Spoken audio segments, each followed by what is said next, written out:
naman. Ay, may ganyan. Ay, ako yung Odge. Hello, good afternoon. Hi! Ayan. Actually, nanonood ako nitong as a view. Thank you po. Ay, maraming salamat. Pero syempre hindi ko pa natatapos na dahil mga 20 minutes, 21, 22. Ganun lang siya, di ba?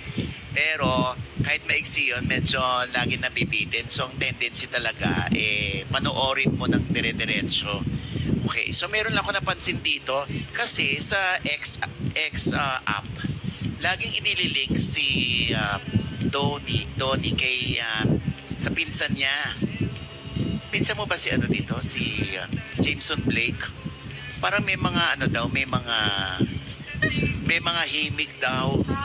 Oo, parang yun, syempre, alam mo sa X app, di ba? Puro bakla yun nandoon. So, wala lang. Parang kinikilig din sila. Ano masasabi mo doon? Isang scene lang ba yun? Hindi, basta merong ganun eh.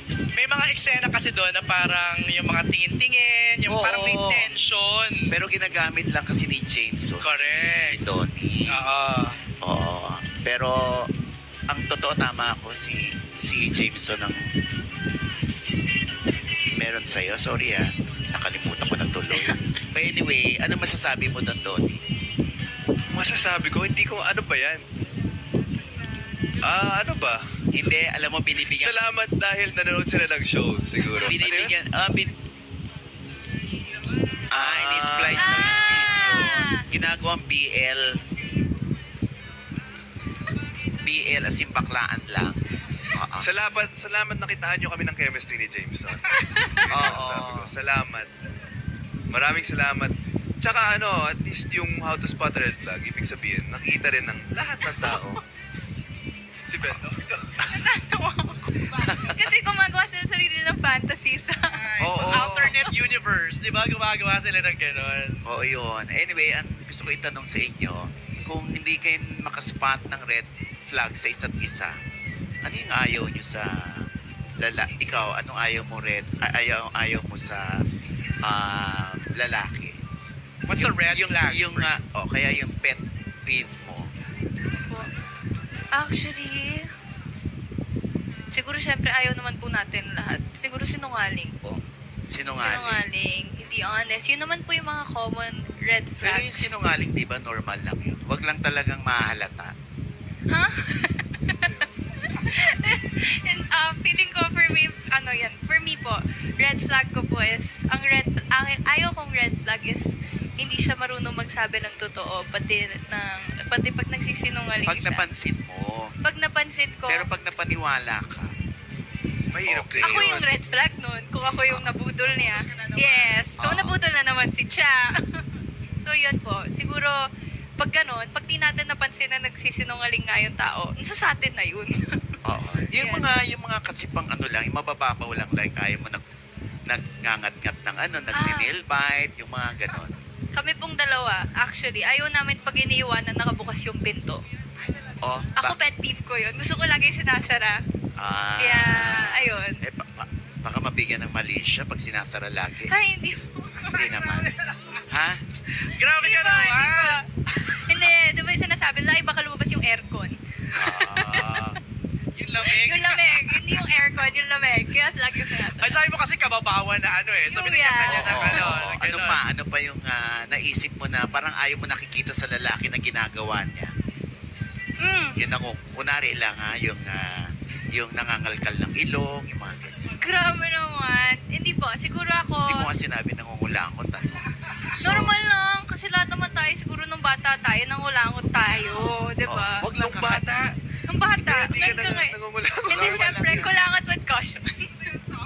Wait lang. Normal lang naman Autos yung... mas kulangot. Oy, wait lang. Normal lang naman yung basta wag kakainin. Anyway. Yes. Gentleman. Kailangan gentleman ng lalaki. Okay. So, ikaw naman, Donnie. Siguro yung hindi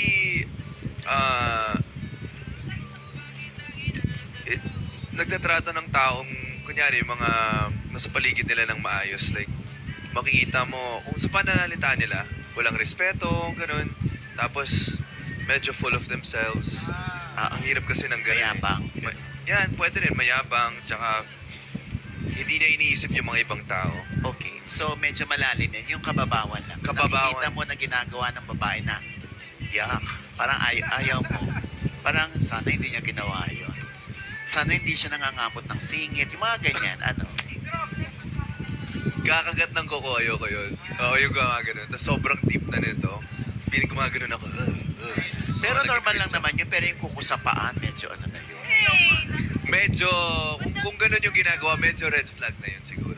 Ah. Ano Kulangot, kuko sa paa. Ano ba yan? Ano pa Diyos po? ko. Alright. Okay ka na kayo, Odge? Oo, okay na. Maraming salamat. Pero, oo. Hindi, syempre, ano, gusto ko lang i-congratulate kayo dahil maganda yung inyong show. Salamat po. Thank you po. Thank you. Thank Maraming you, salamat. Kuya Audrey Diaz.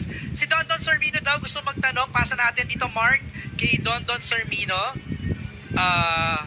Eto na. Ayan. Go ahead, Don Don. Ayan, okay, magandang hapon. And Hello po. si Bel, grabe, ang lit-lit mo pa nung na-interview ka namin dito. Ngayon dalaga ka na. Hello. Feeling ko 9 pa ata. Kaya nga, anyways, kasi ang tagal na rin ng tandem, ang tagal na ng Lovely. Pandemic pa, na-interview na namin kayo via Zoom pa noon. Tapos ngayon face-to-face na. So, sa tagal nyo nang magkakilala, so eto na lang, para pa-sweet lang.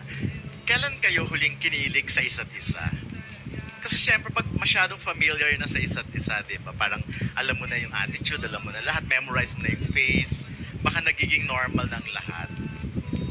Ayon, ikaw Bel, kailan ka huling kinilig kay Donnie at bakit? Ano ba?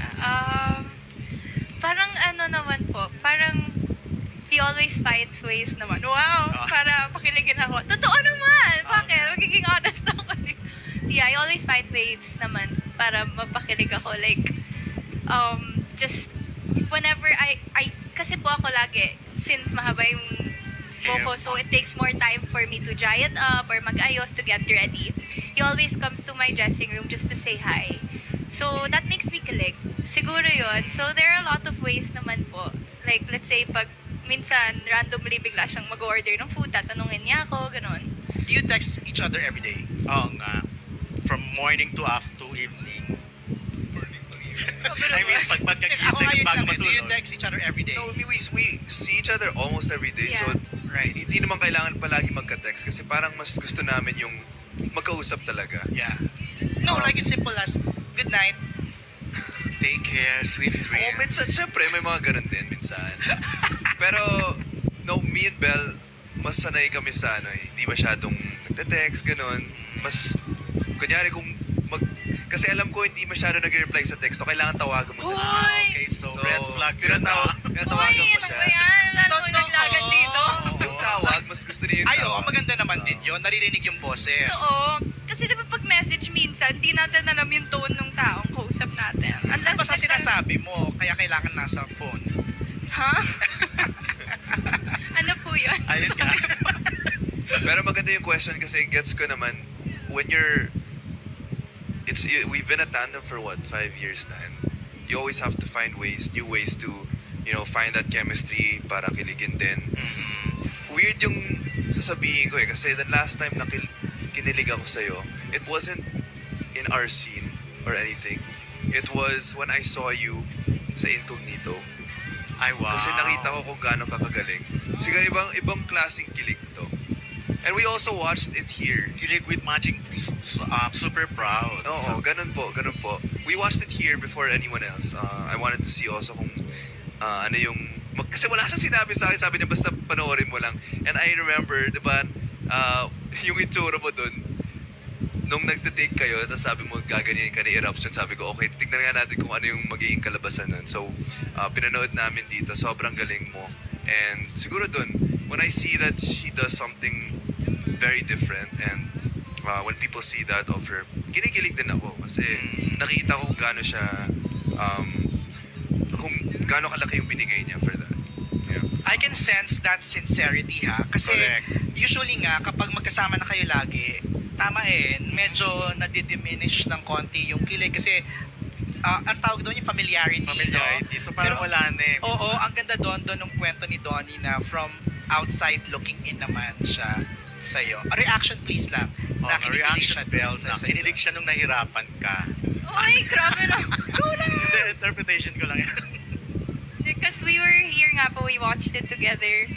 Like, I was asking him, oh, so how was it? How was it? Wait lang, after na pag napanood na natin. Kasi kinatanong ko siya while we were watching it. And syempre, wow, natutuwa ako. Thank you. I don't know. Nag-blush ka, you're Marami red. eksena.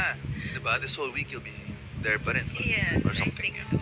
Pero, Bella, how do you feel about that? Yung parang naka-monitor din siya sa career mo, no? Well, it's so... Naka-monitor. Hindi, it's so nice kasi yun nga, I think this is something we both agreed upon na we allow to each other, we allow each other to grow. Yes. Both together and at the same time separately. And it's so nice that he's very supportive. So, thank you for that. Okay. Okay ka, Don? Yeah, thank you. Don, salamat. I just wanna say, feeling ko ang love language mo is words of affirmation. Di ba, no? Yun lang. Tinanong comment. Okay, last na tayo. From Naz Tabares. From Pelikula Mania. Naz, tutulungan lang kita sa question na to, ha? Have you seen a red flag sa isa't isa?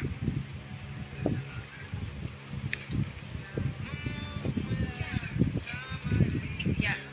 I think we'd be lying if we both say walang red flag kaming isa't isa sa tagal na namin magkakilala. Siyempre may nakita kami, di ba? But it's not the type of red flag na ayaw mo na... Laging rejected, daming requirements. Ganyan talaga sa bangko. At kung di ka But it's not the type of red flag na ayaw mo na siyang makasama or gano'n. Right. Siguro it's the type of red flag na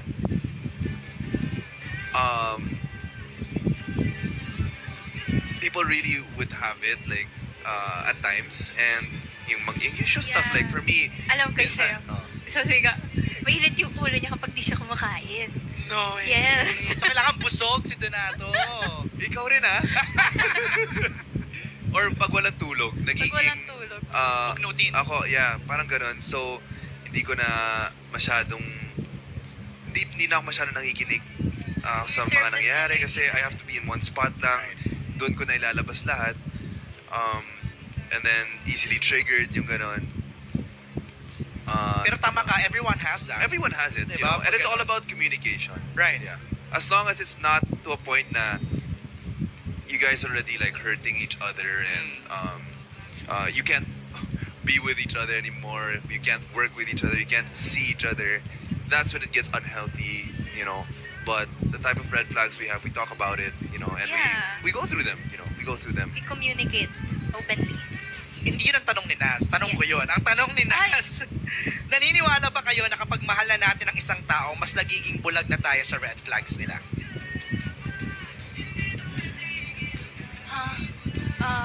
Meron din kasi 'di bang iba, feeling ko pag mas minamahal mo sila, mas nakikita mo rin yung red flags nila. Pwede rin That's a opposite. good way of Yeah, I think it depends on how you love the person. I think if you have that love for yourself as well, you'll be able to spot the red flags that you don't want. But then if your life just revolves around them, feeling ko doon natin masasabi na nabubulag tayo ng pag-ibig. So depende siya kung paano yung mahalin yung tao. Sa kapag mahal mo na, nasasabi mo na.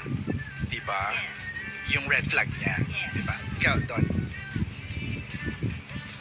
Depende kasi yan. Kung talagang in love ka para lang ma-in love, para lang, wag mo nang isipin yung sarili mo, gusto mo lang ma-in love, madali lang mabulag talaga. Kasi syempre, lahat ng red flags hindi mo naisipin eh. Pero, yun yung part na nagiging delikado kasi syempre, you're in a relationship if ever not just because you want to be with that person, but because you're also in love with a version of yourself. So it can't just be, I want to be here because this person is this. But how are you though? Diba? So, yeah, you have to also love who you're becoming. So, you know, the red flags, I think if you really are in it to be with each other and to choose each other, you would see more of that in each other, or more of the red flags in each other. So you want to go through it together. And you want to help also the other person see that side of them that maybe they haven't seen, you know. Right. No, depending din on the red flags, minsan din kasi the imperfections kind of makes the relationship perfect. Yeah, everyone Diba? has imperfections. Okay. diba? Last question ni Naz is ano yung pinaka-green na flag ng isa't isa? Ng isa't isa. So, Donnie to Belle, Belle to Donnie. Ano ang para sa inyo pinaka-green flag ng isa't isa?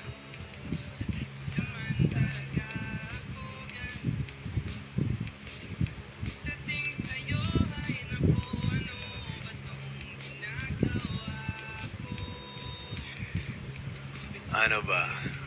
Ang dami kasi, hindi ko lang, ano yung the best? Why don't we just say the most random green flag na lang? Kasi we always say na you love your family, yung mga Diyos, gano'n. Siguro iba naman, ano yung magandang green flag mo? Mabango. Uy! Mabango si Belinda. Describe the scent. Iba-iba yung scent niya, depende sa occasion. Grabe yung sagot. Pero gusto niya yung mga fresh lang, fruity. Parang bagong ligo. Ganun. What's her scent now? Fruity. Ah. Yeah.